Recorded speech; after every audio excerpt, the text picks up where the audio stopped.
Now, we're going to be focusing today on a new book about Ross Langmead, but I want to start off with an introduction about Ross from some other books. I want to make people aware of some of the other books that Ross has been involved with over the years. And often we start off with a biblical reflection. And for me, when I was thinking about Ross, John 1:14 was the first verse that came to me. The Word became flesh and dwelled among us. That was the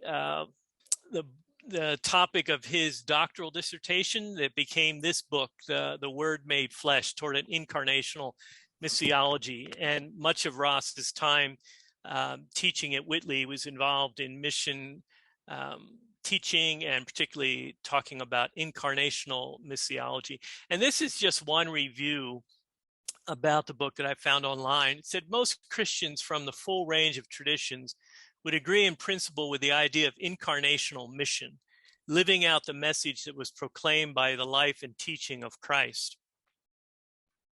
However, what looks like in contemporary settings is controversial and is seldom given serious examination. This study provides an in-depth analysis of this topic from a number of theological and missiological perspectives, and one of those being the Anabaptist tradition. Ross does a good job of covering the Anabaptist tradition in this study.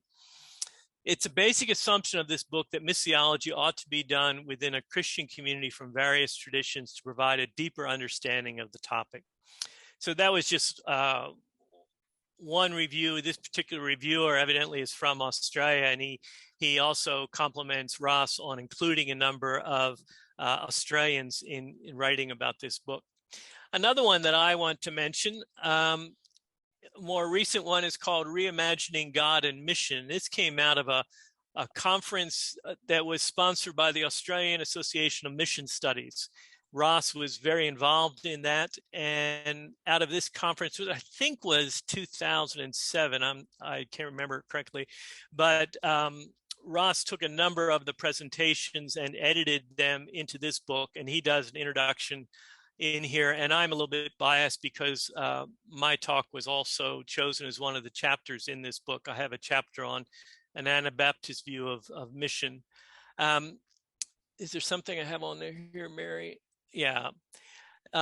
This, I think, came from the Amazon site. It said, it is a time for Christians to reimagine God, church, and mission, a time for adventuresome experiments. In this book is cutting-edge missiology for the church in Western society, suggesting new and contextual ways to engage in mission.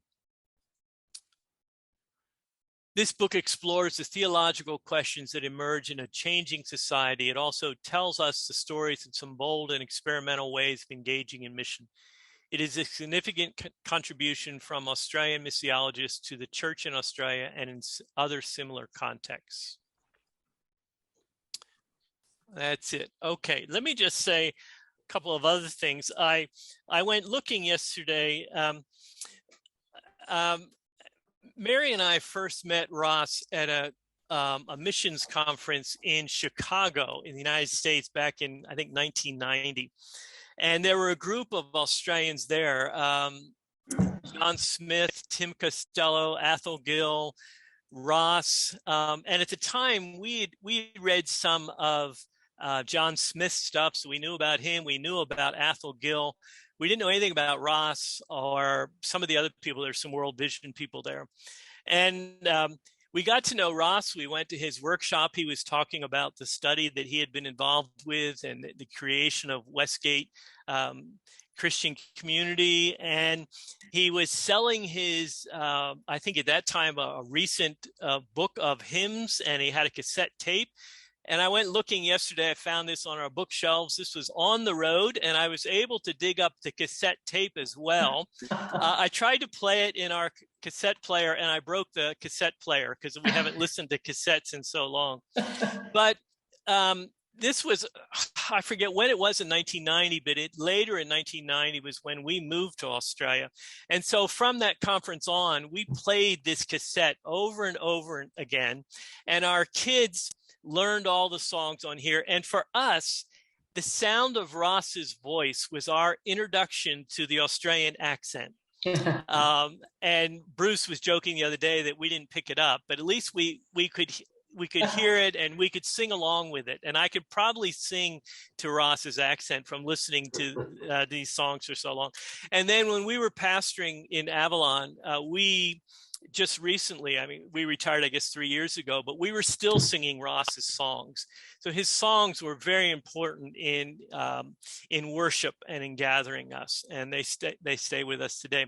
One other story, Ross and Allison were gracious enough to host us a couple times when we were in Melbourne.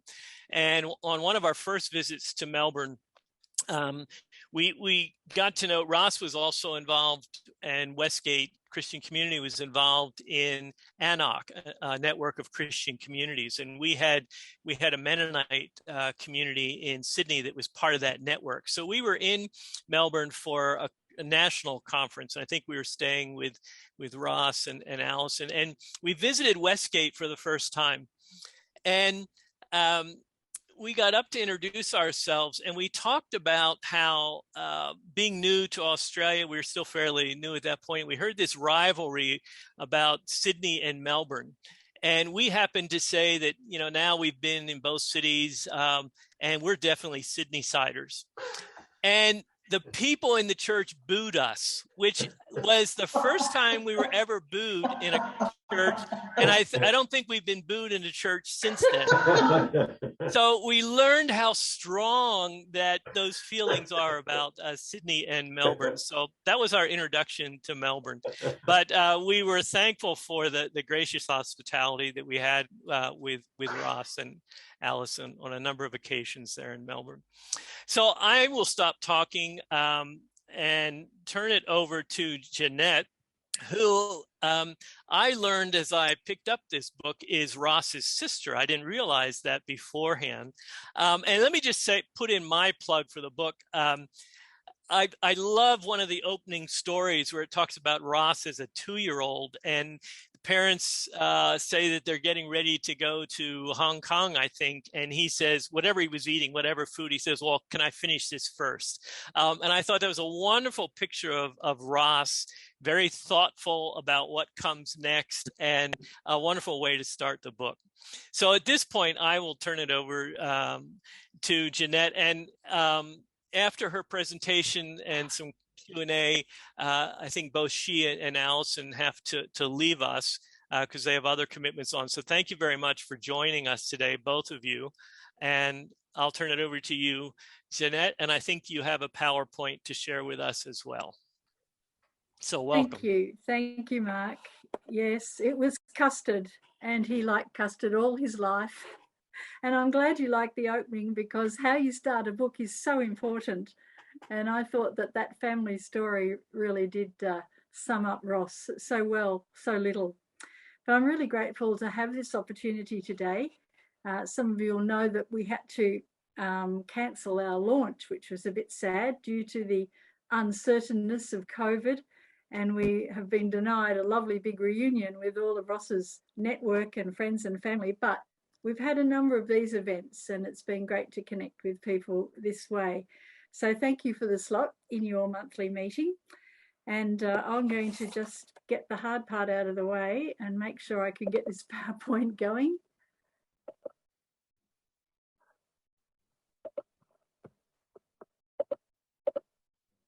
And I think we're there. The rest is easy, right? Can everybody see the PowerPoint and everybody hear me? That's the important thing.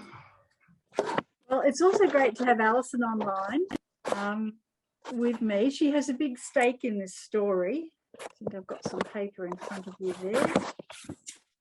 Yeah, we're organised. What was originally meant to be a gift to Allison and the family has turned out to be a bit of a gift to a much wider circle, we hope. But she's played a big part in that because she generously opened her life. It's about Ross, but this is Allison's life too, and her memories. And so she and I, as sister and sisters-in-law, we've done quite a journey together to get to this point. So allow me a moment just to introduce myself to you. If you've read the book, some of this you will know. But I am Ross's elder sister, and we were a family of 6 children, and we grew up in a Salvation Army household. For the record, Ross dethroned me when I was about 2.5, and I was no longer the only child. But as a family, we were quite close as siblings, and we shared interests and personalities and music and study choices. Everyone went on to tertiary study and multiple degrees in most cases. But the relationship was especially true for Ross and me as number 1 and 2, and a bit similar in lots of things. We were quite close. I studied humanities, education, and then theology, but I actually pursued the school teaching line, and I became in the end a principal of a Christian school in Victoria here till I retired. So with my husband, Peter, we served in Indonesia for 10 years with the Church Missionary Society. That's a picture of our first day in West Papua, which is now a long time ago. Peter's a retired Anglican clergyman, and he's a visual artist, and we enjoy our family with 9 grandchildren to keep us busy. Now, it never seemed obvious to me that I should write Ross's story in spite of our early closeness. We were in different states and different countries for most of our adult life, and while I was aware of his outstanding academic achievements and his career in ministry and mission, we didn't see a great deal of each other, and something, of course, that I regret now. Fortunately, our family wrote a lot of letters, and I kept them. Ross, very organised, kept all of them, so that was a great help. As the years passed, after the shock of his death, I asked Alison if someone would be writing his story. And although I could think of some suitable people who were already published authors, it seemed that no one really felt ready to take on what would be a massive task, or perhaps they were all busy people and didn't have the time to invest. I just emerged from the experience of my first real published book, A Voice for Veronica. It was another true story, and it began to bubble inside me that I actually enjoyed the research and the writing. And it was my husband who persuaded me that perhaps it would be good for me to give it a try. So on what would have been Ross's 70th birthday in August 2019, I sent the fateful email to Alison, and I made a tentative offer. Well, I began the project, and then COVID happened, and suddenly I had more time than I'd ever had at home, time to write, no interruptions. And from my offer of writing the book till the book was released was exactly 2 years, but the actual writing only took me 7 months, which when I look back, I'm still not quite sure how we did it. Having Alison's support all the way, of course, helped, although it was completely remote because we were not allowed more than 5K away from our home, so we didn't see each other after the initial meeting. Apart from the first couple of chapters, which I think probably only I could have written from a perspective inside the family, it was clear to me from the outset that I really needed input from other people who knew Ross all through the years as his colleagues, his friends. So I sent out a survey to everyone we could think of, and the result was really quite overwhelming and became a very solid part of the story. Everyone who contributed in writing is quoted at least once in the book, but all the material, and a massive material, really shaped the direction of the story. The most significant source, however, was Ross's, I just missed one there. Oh, there we go. The most significant source was Ross's own writings. And that's an attempt to collect in one photograph the main sources of his. Alison gradually collected from the study and under the desk and in the garage, and kept finding more diaries, journals, letters, articles, books, songs, mementos, and I realised that I had an unusually rich collection of primary documents. In the end, there was actually way too much, and what's in the book is just a tiny percentage, but it was wonderful to have so much that was authentic. And the challenge was to find somehow out of all of that a cohesive storyline and a life trajectory from the mass of detail. And we all know what it's like, that life is actually made up mostly of quite mundane things, but that doesn't make for an exciting story. Reading Ross's writings and researching the many, many strands of his life and ministry and the context too of the times, it took me on an incredible journey as I tried to find the narrative that would draw readers in. So Ross's 30 years of study, I soon realised, was very intentional and directed. Maybe back in those days, we just thought, oh, Ross is always studying, but there was a direction. He was brilliant at maths and then moved on to education, and out of education, the philosophy of education, the philosophy of religion, theology, and then mission. And that was his path, the way he chose to explore academically. And we all know that he achieved all his qualifications without outstanding distinction. And there's the book that Mark was showing you before, which was a book form of his PhD. When he looked forward, there were so many directions he could have taken. But when he looked back, he knew that it was all leading to missiology.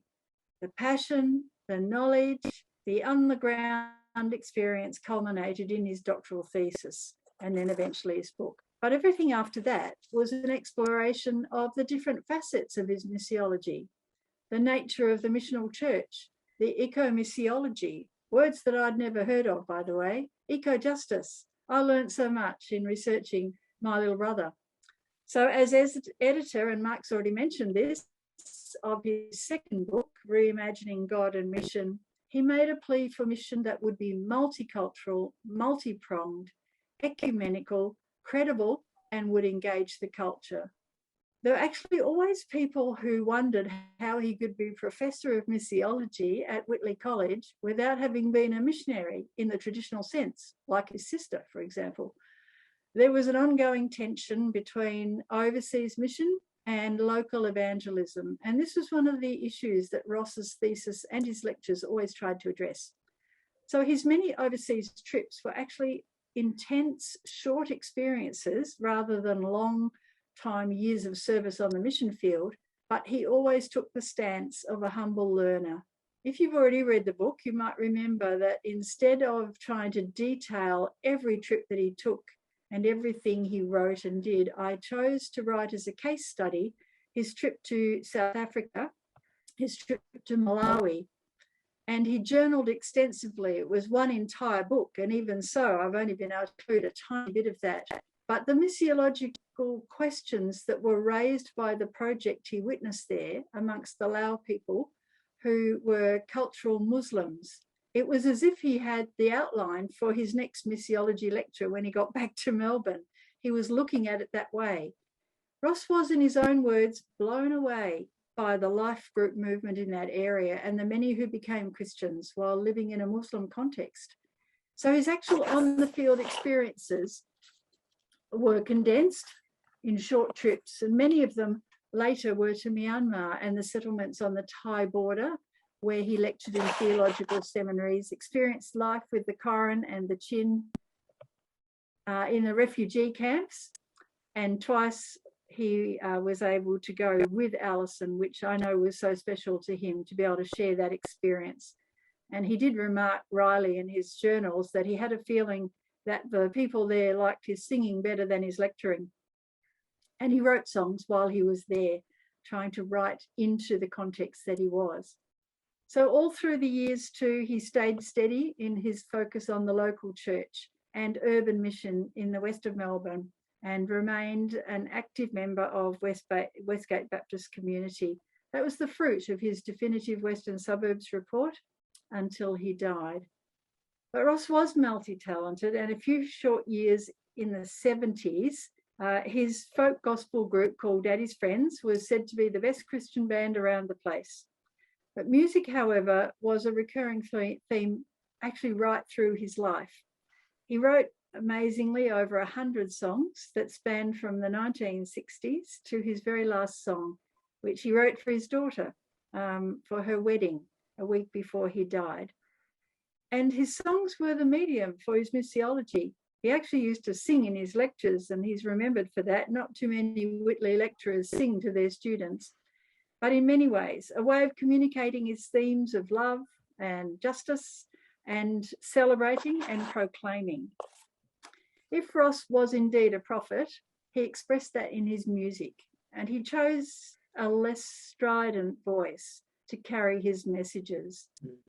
While he struggled with the meaning of spoken prayer and often wrote about that, I think his songs too often are his prayers. He was sometimes commissioned to write songs for special occasions too, increasingly in later life. One such song was The Future Church, which was commissioned by the Baptist Union in 1996.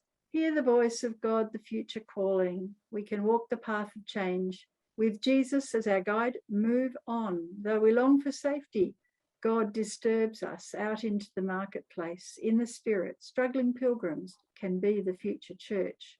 It struck me that that's so relevant for our uncertain times today, and the church trying to refigure itself in a new world order. He knew that moving forward with God will always involve change and disturbance wherever our marketplace happens to be. So the Anabaptist Association that you represent was a significant influence in Ross's theology and missiology, and he shared that perspective with his friend and mentor, Athol Gill. I understand that Ross was the founding secretary of the association, and he was present at the first gathering, I think, in Sheffield.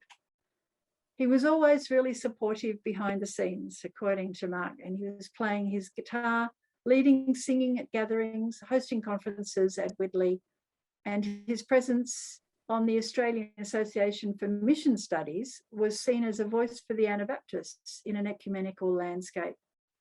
Your journal's title reflects one of his songs, On the Road, which you've just seen, and he wrote special songs for your gatherings.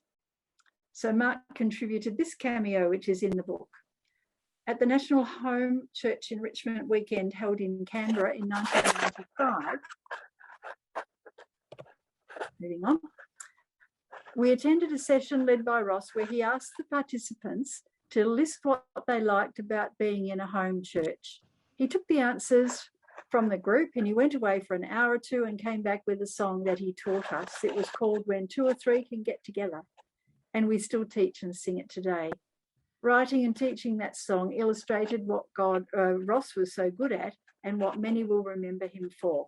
In his quiet, humble way, he listened to the group, he used his musical gifts to create a song and then stepped back and released it as a gift for others to use. I can still see him smiling as we sang. And I don't need to read the song out for you because that's your special song. I know too that Ross, from my reading, he reflected some of the Anabaptist distinctives in his writing, understanding mission to be discipleship and discipleship to be expressed in community. He was a strong pacifist from his teen years. I do remember those arguments at home, and always keen to be part of peacemaking. Most of all, he saw mission as being from the margins and always supported the poor and the marginalised. One of my favourite songs is Pilgrim Song. Like many, I'm encouraged by Ross's perseverance through the inevitable doubts and questions that arise in an honest faith journey. It's not easy to walk in the rain. I walk with my eyes to the ground, and I often ignore the rainbow above and the coming of the sun. Sort of has relevance to the floods and rain, doesn't it, at the moment? There have been many times of heavy weather when I've thought of giving up and questioned whether anyone else has made it through. But I stake my life on what I know of Jesus and his love and see the rainbow as my sign that it is true, and see the power which comes from sharing all the power we have, and the glimpse of peace and justice on the way is enough to make me lift my eyes and take another arm, strong enough for one more day. The founding of the Australian Association for Mission Studies was for Ross a really significant milestone in the development of his own missiology, as well as a forum to share it with others. And there are many notes in his diary referencing meetings, ideas, contacts and conferences. But it would transpire that the one in 2011 in Sydney would be his last. He was actually expending a lot of energy on the next one to prepare for the 2014 conference in Adelaide, And there are records of his excitement about the theme and the contributors and the keynote speakers, but it was not to be. And margins, missions, and diversity had to continue without him, resulting in the book by Cronshaw and Dewars that honoured his contribution. The Reverend Dr. Ashley Barker, who was one of Ross's students, is now in Birmingham in the UK, and he gave the inaugural Ross Langmead address as part of that gathering in Adelaide. Ash is a long-time friend of mine, and he and his wife Angie really embody in many ways Ross's heart and theology on the ground in their tireless work with the urban poor. Ash said that night in his lecture that Ross's passion for creative mission, justice and shalom is unfinished, and that we need a new generation of thoughtful, committed, radical disciples, mobilised, formed and equipped for this new urban world. And I'm sure we all echo that prayer and know that it's still true. As we all work for God's kingdom in this increasingly troubled world, I pray that you and your Jesus followers, the ones you represent, will all be mobilised and better equipped for sharing. And may we all live for Shalom. So I'm quite happy if anybody has any questions. And there's the promised slide. You can buy the book either online, it's probably the simplest way, or contact me if you'd like to buy directly from me. So you can jot down some details there, or I could send the slide on to you. I think the details are in one of your newsletters, maybe. I've seen that before. So my husband has also brought together and digitised all of Ross's early music. So Mark, your broken cassette, you can throw it out. And if you would like to, we have on USBs that you can just plug into your computer, hours of the early songs, all digitised and cleaned up. And it's amazing to listen to them. So I'm really happy. If you contact me, we can organise that. Where $10 will cover the USB and the postage. So thank you for listening to me. If you know anybody else who would like to hear about Ross and the book, I'm always available to share online or in person, just let me know.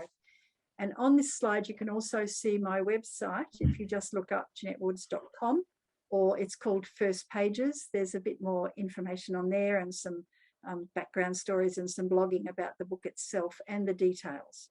So hopefully one way or the other, you'll be able to find it. So that's it from me. Thank you once again.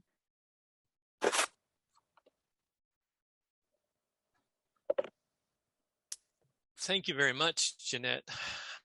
Also, there is a website of Ross's that has a lot of his songs. And I think that's just, if you just Google Ross Langmead and Ross Langmead music, a lot of his songs are there.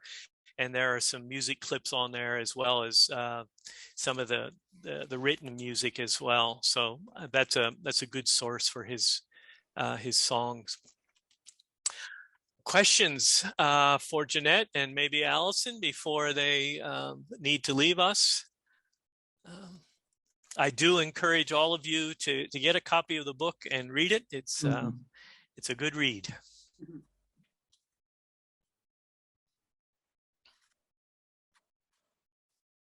I don't have any immediate questions, but I just want to say thank you for all of that. That was really interesting. And I haven't heard any of the music, but now I'm thinking I'm going to have to Google that and listen to some of that. I think just with reference to the website, it is rosslangmead.com, but there's an issue with it at the moment where it will come up more easily if you Google rosslangmead50web.com. Actually, I think it might have been fixed, Jeanette, but yes, it's worth knowing those two things, I guess. But yes, Ben, my son, said that it had righted itself. Well, there was a bit involved, but yeah. Wonderful. Yeah. Yeah, I was just on it the other day, so it seems to be functioning. Okay, good. Just thank you, Jeanette, for getting it down on paper. And when I saw all of those resources that you pulled from, I cannot imagine trying to pull that all together. So thank you so very much. But I also wanted to thank Allison. Allison, I guess it's the two of you together that I remember most. The times that I've been with Ross was with the two of you, and the impact of the two of you on the association, the Anabaptist Association, has always been just wonderful. Thank you. Thank you, Mary. And I'm still using the cloths that you crocheted and gave as a gift for staying in my home. I'll just add my word of thanks to Jeanette, because you can imagine it's an incredible gift for my family, for me, and for our community, our Christian community. There's no way I could have done it, but to be collaborating and just being part of realizing Jeanette's skill at being able to draw together and find the themes, and inevitably, I know a whole lot more than you will ever know. That's for sure. And she, how did you quote it in your introduction, Jeanette, about a biography can only ever be the buttons and the, what was it, of a person's life. That's right. It's a Mark Twain quote. I think he said, something like it would be 500,000 words a day, or anyway. But to realize how a person's life can be offered to a wider group in the hope of inspiring our own journeys.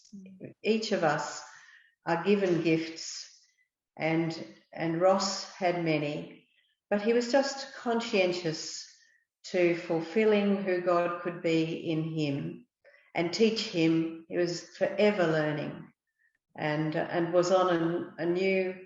He really wanted to become more contemplative, and was looking forward to the joys of that, having been rather busy. But I guess there's a contemplative nature to being in God's presence that goes beyond anything we can try down here. So half his luck. And one of the things that hasn't been mentioned is that Ross was doing all that while he was dealing with diabetes and other physical issues, and that didn't stop him. But it comes through. I mean, we knew it from knowing him, but also in the book that that was there too. And I think for anybody who has physical difficulties, this is also an encouraging book. He didn't let that stop him. Yes, that's true. I learned a lot.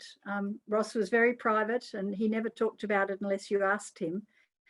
But again, I suppose I had a bit of an insight there, because my daughter is also type 1 diabetic, and so is her daughter, my granddaughter. But my daughter shared a lot with Ross. She was diagnosed at almost the same age that he was, and they shared that journey together. But I have a pretty close insight into the challenges of it. And I'm also amazed at how, especially the traveling, how he coped with the traveling with those constraints. Quite amazing. Yeah.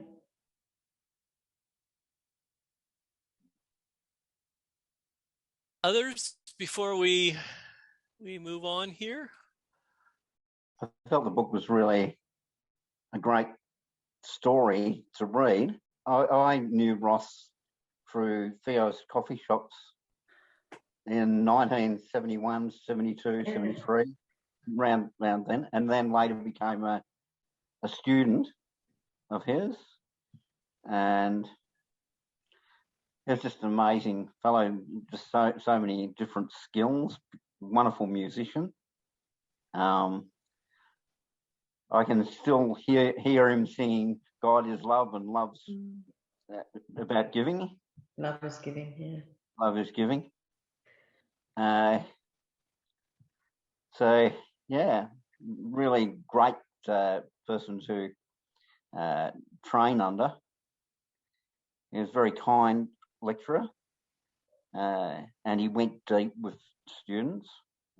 I also have diabetes, so I related quite strongly to the story of his journey. So, I mean, that was good for me to hear. Yeah.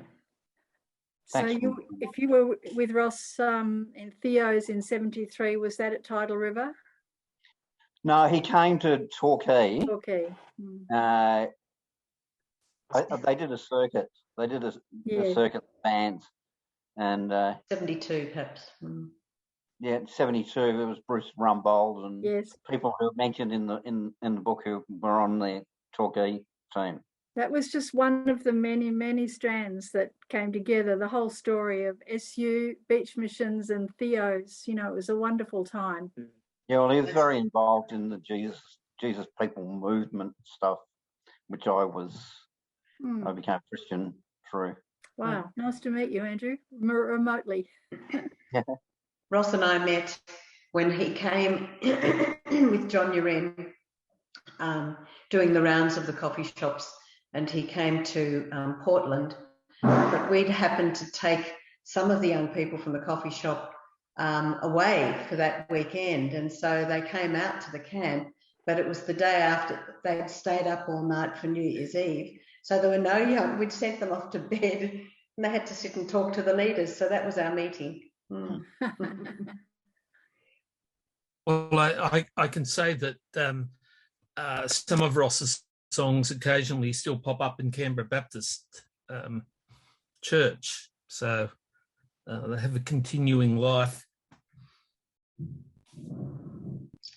Great. Good to hear. I'll just say something very quickly. Andrew Park is my husband. We're just in different rooms of the house at the moment. I didn't know Ross. I only knew of Ross. But I just want to say one thing that struck me in that beautifully crafted address or overview you've given us of the overview, thank you, Jeanette, is that issue between the tension between, like local mission or incarnational mission and like overseas, what we would call overseas mission, because here in Australia, everywhere else is kind of overseas, other than what we have here in these lands. But because I think going through, having a Christian life, like, ever since my first recollections of knowing Christ as a tiny child through to now in my 60s, it would come up about that particular thing. And in the end, I kind of felt like a bit sort of shortchanged, because I thought, I can't do these big incarnational mission things where you go and live with the urban poor, or you have a, community where it's a bit monastic and, things like that. Whereas, my life sort of turned out quite differently. And I really believe in and try to feel very connected into the local community to make a difference here, wherever I have lived. But a lot of it has been through dance ministry, kind of like short-term things. And you think, oh, look, that's just like a hit and run kind of scenario. But, it's really proven to me that sometimes it is as valid to go and do the shorter term things, because it's, as the Lord leads and as the Holy Spirit inspires, and maybe you're just that person that could do, that short-term thing, and there are people that can do the longer-term thing. So I felt very encouraged, just that short mention, but it did mean something to me, and I'm very grateful to hear about more details about the life of someone who's very inspiring, particularly with Salvation Army background, as well as that Anabaptist influences. Thank you very much for sharing what you have in the story. I'm yet to read the book, which Andrew read first. But thanks again. And it's great to see, family members of his here. Thank you. I've got two connections to mention. One is my wife and I have been part of Church of All Nations in Carlton since 1965. Oh, goodness. Mark died just 2 years ago. And it would have been, well, Jeanette would remember the years, but it would be around about the late 60s when Scripture Union ran a mission in the high-rise flats, which adjoin our churches. And they called it Nottle Rack, which was Carlton spelled backwards. And that was a very engaging time for both our churches. And it was I have some good memories of what was going on at that stage. The other one is I worked for some years with Alan Wright, his Ross's father-in-law at Carey, and I kept a connection with Alan for some years after that, including when he was in care. And he shared with me a letter that he wrote the day after he had been with Ross and one of their children, Zara, and they went out they went down to Williams. It was the day that Ross was to go out to the airport to collect his wife. Yeah. And he wrote this very moving letter about Ross that morning. It said, look, you go and have a walk, Alan. You just go have a walk on the beach and I'll go away and I'll play with my son, I think it was. So that's a very vivid memory. And then learning just soon after, it was that afternoon that Ross had died. Yes, it was quite a profound day for Alan. Yes. For him to receive the news that Ross was in intensive care that night came as quite a shock. Yes. Yeah. So that's special. I have those two very special connections and memories. So thanks, Jeanette. I was sitting with your anthology of poems yesterday, Mac. Oh, thank you. Poems and paintings, beautiful stuff. Yeah. Well, that's nice. Thanks. My wife's paintings, that's right. Yes. Not my poems, but many collections, which is wonderful. All these ministers who actually, not all their people knew, who wrote poetry. So it's this extraordinary collection, which is just simply basically my ministerial friends and my wife's and other people's paintings all together. Thanks. Well, thank you all for contributing. I do want to honor Jeanette and Allison's time because I know they have other commitments. So thank you very much for joining us. You can feel free to leave whenever.